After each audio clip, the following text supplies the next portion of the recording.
भंडाऱ्यात धान उत्पादक शेतकऱ्यांसमोर खतांचा प्रश्न गंभीर बनला आहे। युरियाचा साठा उपलब्ध असल्याचा कृषी विभागाचा दावा असताना प्रत्यक्षात युरियासाठी शेतकऱ्यांची फरफट होत असल्याचा तक्रारी समोर आल्या आहेत। भंडारा जिल्ह्यात रोवणी पूर्ण झाल्यानंतर शेतकरी पहिल्या खत मात्रेसाठी कृषी केंद्रांच्या फेऱ्या मारत आहेत। मात्र काही ठिकाणी युरिया उपलब्ध असूनही तो देण्यास टाळाटाळ केला जात असल्याचा आरोप शेतकऱ्यांनी केला आहे। मी भूदेव किंदरले, गोंदी जिल्हा भंडारा। तर मी 22 एकर शेती करतो। माझ्या रोवणाहून जवळपास 15 ते 20 दिवस झालेले आहेत, परंतु 10-15 एकराला माझा खात मारून झालेला आहे। परंतु मला रासायनिक खताची खूप गरज असल्यामुळे आज मी रासायनिक खत विक्रेत्याला, दुकानदारांना खूप मागणी करत आहे की मला 2-4 बॅग युरिया पाहिजे। परंतु त्यांचं असं म्हणणं झालं की जोपर्यंत आमच्याकडून तुम्ही मिश्र खत घेणार नाही तोपर्यंत आम्ही तुम्हाला युरिया देणार नाही। त्याच्यामुळे आज माझ्या रोवणाहून 15 ते 20 दिवस झाले, परंतु आज मला खताची खूप गरज असल्यामुळे माझी कुठेतरी नुकसान होत आहे।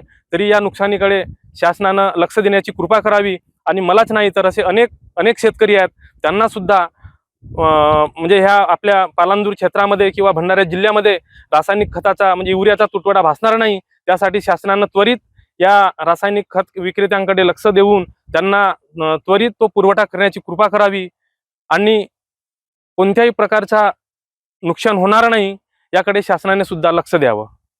शासनाने खतांची लिंकिंग बंद केली असतानाही युरियासोबत इतर खते घेण्याची सक्ती होत असल्याची तक्रार आहे।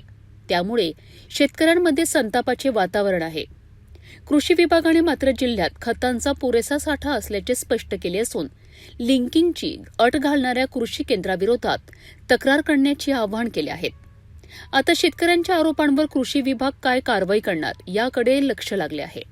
नमस्कार, नितीन राठोड, तालुका कृषी अधिकारी लाखनी।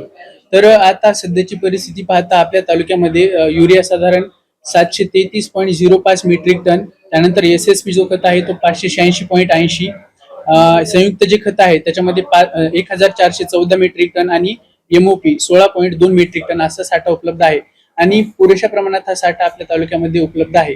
परंतु काही कृषी सेवा केंद्रधारक जर शेतकरी बांधवांना युरिया, डीएपी बरोबर इतर काही खते किंवा कीटकनाशके घेण्यास सक्ती करत असतील तर त्यांच्या विरुद्ध कठोर कारवाई करण्यात येतील। तर यासाठी मी शेतकरी बांधवांना सर्वांना आवाहन करतो की जे काही आपला जिल्हा तक्रार निवारण समितीचे कक्षाचा जो मोबाईल क्रमांक आहे 9423028372 या मोबाईल क्रमांकावरती संपर्क साधून आपल्या तक्रारी नोंदवाव्यात किंवा मग पंचायत समिती किंवा तालुका कृषी अधिकारी कार्यालयातील गुणनियंत्रणचे जे अधिकारी आहेत यांच्या मार्फत आपल्या तक्रारी नोंदवून त्यांच्यावरती कडक कारवाई करण्यात येईल।